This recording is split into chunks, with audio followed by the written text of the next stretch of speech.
Baik, kami dari kelompok Barbari ingin mempresentasikan materi kami dengan judul Sistem Pendukung Keputusan Kelayakan Penerimaan KIP Kuliah untuk Mahasiswa Baru dengan Metode Mamdani. Program KIP Kuliah bertujuan membantu mahasiswa dari keluarga kurang mampu untuk berkuliah. Namun, proses seleksi sering terkendala subjektif karena melibatkan banyak pendaftaran dan kriteria yang tidak selalu kuantitatif. Metode manual seperti wawancara rawan menghasilkan keputusan yang tidak adil. Oleh karena itu, digunakan metode Fajri Mamdani dalam sistem pendukung keputusan atau SKP untuk menilai kelayakan secara lebih objektif. Metode ini menangani data yang tidak pasti dan meniru cara berpikir manusia melalui aturan logika if-then. Maka hasil proses seleksi menjadi lebih adil, efisien, dan transparan dalam menentukan penerimaan paling layak. Selanjutnya akan dilanjutkan oleh rekan saya. Terima kasih. Kenalkan, nama saya Wilda Rizky Proginting dengan NIM 22221070. Baik, di sini saya akan melanjutkan penjelasan dari rekan saya di bagian metode. Baik, metode yang digunakan yaitu metode Mamdani.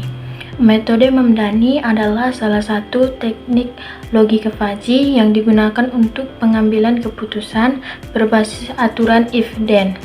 Metode ini terdiri dari 4 tahapan utama. Yang pertama, fajifikasi. Fajifikasi yaitu mengubah data numerik menjadi data linguistik, misalnya rendah, tinggi, menggunakan fungsi keanggotaan Fajri. Dan yang kedua yaitu pembentukan aturan rule base, menggunakan aturan if-then berdasarkan pengetahuan pakar. Contoh, if penghasilan rendah, and tanggungan banyak, dan kelayakan sangat layak. Yang ketiga yaitu inferensi Fajri. Inferensi Fajri yaitu menentukan tingkat kebenaran setiap aturan dengan operator logika Fajri, min untuk n, max untuk agregasi. Dan yang keempat yaitu defajifikasi, yaitu mengubah output Fajri menjadi nilai akhir atau script, biasanya menggunakan metode centroid untuk menghasilkan skor numerik kelayakan. Yang pertama yaitu penghasilan orang tua, dibagi menjadi 3, yaitu rendah kurang dari 1.500.000, sedang 1.500.000 sampai 3 juta, dan tinggi lebih dari 3 juta. Dan yang kedua yaitu jumlah tanggungan. Jumlah tanggungan juga terbagi menjadi 3, yaitu sedikit 1-2 orang, sedang 3-4 orang, dan banyak lebih dari 5 orang. Dan yang ketiga yaitu nilai rapot. Nilai rapot terbagi menjadi 3 juga, yaitu sedang, rendah, dan tinggi. Rendah dimulai dari 0 sampai 70, sedang dimulai dari 71 sampai 85, tinggi dimulai dari 86 sampai 100. Dan yang keempat yaitu kondisi rumah. Kondisi rumah terbagi menjadi 3, yaitu tidak layak, cukup layak, dan layak. Masing-masing nilai itu dikonversi ke derajat keanggotaan menggunakan fungsi keanggotaan Fajri atau grafik keanggotaan terampil. Di sini saya akan menjelaskan contoh fajifikasi dari data Nadia Putri. Yang pertama yaitu penghasilan 1 juta tergolong rendah, mu sama dengan 1,0, tanggungan 5 tergolong banyak, mu 1,0, nilai rapot 87 tergolong tinggi, mu 0,9, kondisi rumah tidak layak, mu sama dengan 1,0. Yang kedua yaitu pembentukan aturan if-then.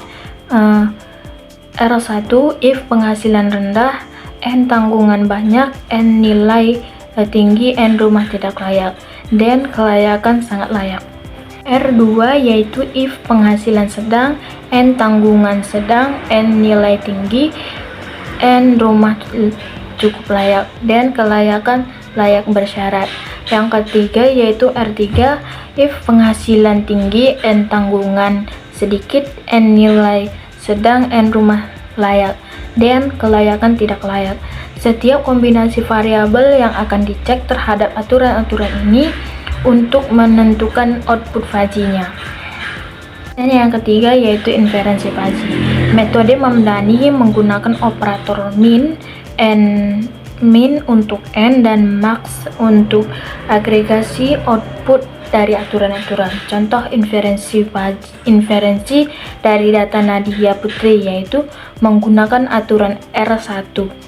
Min mu penghasilan sama dengan 1,0, n mu tanggungan sama dengan 1,0, dan mu nilai 0,9, dan mu rumah sama dengan 1,0 sama dengan 0,9. Nilai 0,9 itu menunjukkan derajat kebenaran dari fungsi output fuzzy yang sangat layak untuk Nadia. Proses yang sama dilakukan untuk semua aturan yang mungkin berlaku, lalu hasilnya diagregasi menggunakan metode max. Dan yang terakhir yaitu defajifikasi. Hasil fungsi yang berupa kurva keanggotaan output tidak layak bersyarat dan sangat layak diubah ke nilai Cripps menggunakan metode centroid. Misalnya 1. Nadia hasil fuzzy sangat layak dengan derajat 0,9, skor akhir defajifikasi 85. Yang kedua yaitu Sari Murni hasil fuzzy layak bersyarat dengan derajat 0,8, skor akhir defajifikasi yaitu 68.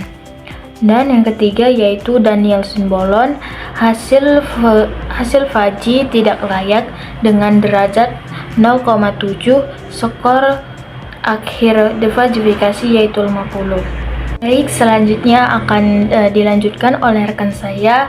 Adapun hasil dari kerja kelompok kami yaitu Sistem Pendukung Keputusan atau SPK berbasis metode Mamdani berhasil menilai kelayakan penerimaan KIP kuliah secara objektif, efisien, dan transparan dengan mempertimbangkan 4 kriteria utama yaitu yang pertama, penghasilan orang tua, dan yang kedua, jumlah tanggungan, yang ketiga, nilai rapor atau nilai akademik, dan yang keempat, kondisi rumah.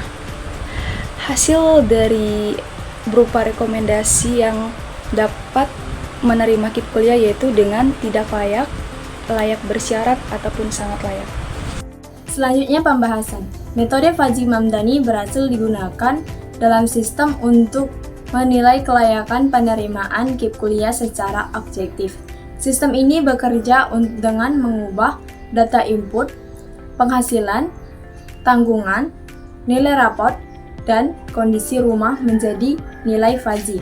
Menerapkan aturan if-then, lalu menghasilkan rekomendasi kelayakan berupa tidak layak, layak bersyarat, atau sangat layak.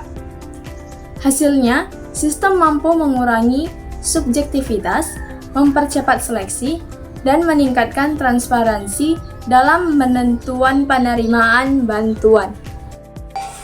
Baik, di sini saya akan melanjutkan mengenai kesimpulan. Adapun kesimpulan dari hasil kerja kelompok kami yaitu yang pertama, Sistem Pendukung Keputusan atau SPK berbasis metode Mamdani terbukti efektif dalam menentukan kelayakan penerimaan KIP kuliah secara lebih objektif, akurat, dan transparan.